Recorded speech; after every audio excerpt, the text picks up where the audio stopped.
विवादों से थोड़ा दूरी बनाए रखिए, लेकिन कोई ना कोई हमको घसीट लेता है विवाद में, फिर भी हम दे हाथ झाड़ के और दूर हो जाते हैं। हमको अगर कोई लगता भी है कि नहीं इस पर हमें बोलना चाहिए, लेकिन मैं सोचता हूँ कि अगर मैं अपना हक बोलूँगा, अपनी बातें बोलूँगा और इससे भी विवाद हो सकता है, तो मैं कुछ नहीं बोलता हूँ। मैं समझा देता हूँ कि नहीं भाई ऐसा आप मेरे बारे में आप भी अगर कुछ बोलिएगा तो हम आपको सीधे नहीं ना कि फेसबुक पे आके आपको गाली दे देंगे, नहीं, हम आपको पहले फ़ोन करेंगे और आपको समझाएंगे कि भैया जो आप बोले हैं वो गलत है। चूड़ी हरिया रखा ले आई है रे समरका पहिरी के नाचम छम छम। हालांकि वो विवादों में रहा है क्योंकि वहीं पे खेसारी जी का वीर हनुमान और संकट मोचन को लेकर आपसी कुछ मतभेद हो गया था उस पर। तो संकट मोचन हनुमान के लिए क्या कॉन्सेप्ट अलग है कि खेसारी जी से अलग है या कैसे क्या है? कि तू ही बाड़ू घर के मलकिनिया हमर सर के बहिनियान हो कि तोहरे नामे क देब यारा के जमीनिया न बन तू नगिनियान हो। दोस्तों नमस्कार, आज हमारे साथ भोजपुरी इंडस्ट्री के चॉकलेटी स्टार कल्लू है, लेकिन आज हम विवादों से दूर भी एक इंडस्ट्री है जो सुपरस्टार लोग काम करते हैं। हालांकि लोग विवादों में कई बड़े बड़े स्टारों को भूल जाते हैं, लेकिन एक इंडस्ट्री है उसको हम बात करते हैं। लगातार सुपरस्टार कई बड़े बड़े हिट गाने देते हैं, लेकिन चर्चाएं कम होती है। सर, गाने तो बड़े बड़े हिट हुए इस समय, लगातार मलकिनिया शीशा के अच्छे गाने सुपर डुपर हिट हुआ है, क्या कहना चाहेंगे? सबसे पहले तो सबको प्रणाम। और ज़रूरी नहीं है कि हम हल्ला करके बताएं कि हम कितना गाना हिट दिले बनी और कितना फिल्म। हम शांति में विश्वास रखते हैं और हम जो काम करते हैं वो हमारे दर्शक प्यार देते हैं और वो जो प्यार मिलता है उससे हिम्मत मिलती है और उसी में मैं खुश रहता हूँ। और हर लोग का अपना अपना जीने का तरीका है। मेरा ये तरीका है कि हम अपना अच्छा काम करें, विवादों से थोड़ा दूरी बनाए रखिए, लेकिन कोई ना कोई हमको घसीट लेता है विवाद में, फिर भी हम दे हाथ झाड़ के और दूर हो जाते हैं। हमको अगर कोई लगता भी है कि नहीं इस पर हमें बोलना चाहिए, लेकिन मैं सोचता हूँ कि अगर मैं अपना हक बोलूँगा, अपनी बातें बोलूँगा और इससे भी विवाद हो सकता है, तो मैं कुछ नहीं बोलता हूँ। मैं समझा देता हूँ कि नहीं भाई ऐसा आप मेरे बारे में आप भी अगर कुछ बोलिएगा तो हम आपको सीधे नहीं ना कि फेसबुक पे आके आपको गाली दे देंगे, नहीं, हम आपको पहले फ़ोन करेंगे और आपको समझाएंगे कि भैया जो आप बोले हैं वो गलत है। तो हम लोग पहले मिसअंडरस्टैंडिंग दूर करेंगे, अब फिर जब आप नहीं मानिएगा तो हम आपको छोड़ देंगे कि नहीं आप बोलते रहिए, क्योंकि साइलेंस इज़ बेस्ट रिप्लाई। चुप रहिए, अपने आप रिप्लाई एक दूसरे को मिल जाएगा। भैया, आदिशक्ति फिल्म्स के सेट पे हैं आप। हाल ही में मकान सखी शीशा के काफ़ी अच्छे गाने हैं, एक अलग वर्जन है उसमें, देखा मतलब फील आता है उस गाने में।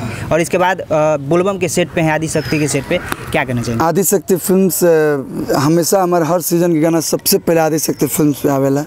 तो इस साल भी सावन में सबसे पहला गीत आदिशक्ति फिल्म से आई 7 तारीख के। लेट आ रहा है, थोड़ा सा लेट, सॉरी। लेट अब क्यों हो गया, कैसे हो गया, मैं खुद अभी भी नहीं समझ पा रहा हूँ। माहौल यूट्यूब पे आप देख रहे होंगे, चलिए हम लेट हो गए, लेकिन सारे लोग लेट हो चुके हैं। माहौल थोड़ा ठीक नहीं था। फिर भी बेसब्री दर्शकों को दूर कैसे हो गई, क्योंकि पुराने जो भजन थे वो उनको याद करते हैं दर्शक, लेकिन जो इस बार आएंगे कितना इंतज़ार करना पड़ेगा?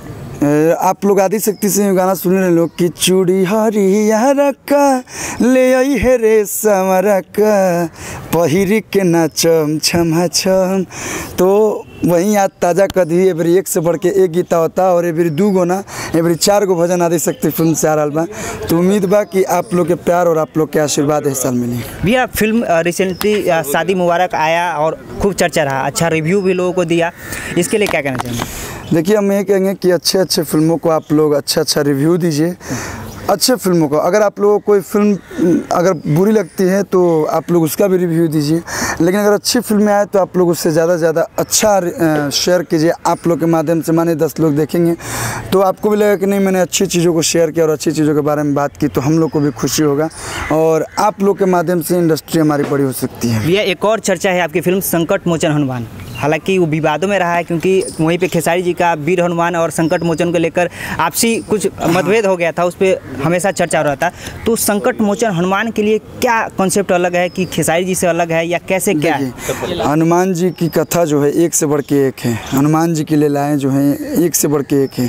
तो हर लोग एक छोटी अगर हम लोग उनका एक से बढ़ के एक जो रामचंद्र जी का जब सीता मैया का हरण हुआ था तो हनुमान जी क्या क्या किए थे, अगर हम लोग एक छोटी चीज़ करेंगे तो बहुत सारी फिल्म बन सकती है। 2.5 घंटे की फिल्म है, लेकिन हम लोग जो ये सिनेमा बना रहे हैं, कोई भी ऐसा उसमें सीन नहीं होगा या कोई भी ऐसा शब्द, क्योंकि धर्म आस्था से जुड़ा हुआ है संकट मोचन हनुमान, जो जिसको किसी को तकलीफ हो, एक से बढ़ के एक उसमें संदेश होगा।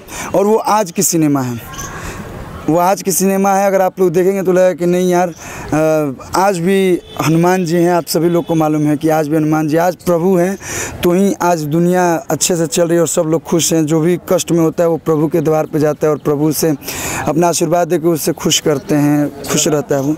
तो आप लोग जब संकट मोचन हनुमान देखेंगे तो आप लोग को बड़ी अच्छी लगेगी। कैसा लुक है कल्लू जी का? कल्लू जी वो फर्स्ट लुक आएगा तो बताएंगे आपको। सर जाते जाते एक गाने जो मलकिनिया आया है, बस लास्टली बस 2 वर्ड हो जाए। लेट हो रहा है लेकिन फिर भी एक लाइन कि तू ही बारू घर के मलकिनिया, हमर सर के बहिनिया हो, कि तोहरे नामे क देब यारा के जमीनिया ना बन तू नगिनिया हो। सर बहुत बहुत शुक्रिया इतना समय देने के लिए। मेहंदी न्यूज़ के दर्शक के लिए बहुत बहुत धन्यवाद। जितने लोग देख रहे हैं मेहंदी न्यूज़, आप लोग सब्सक्राइब कीजिए और अपने ढेर सारा प्यार हर भोजपुरी के आर्टिस्ट को दीजिए।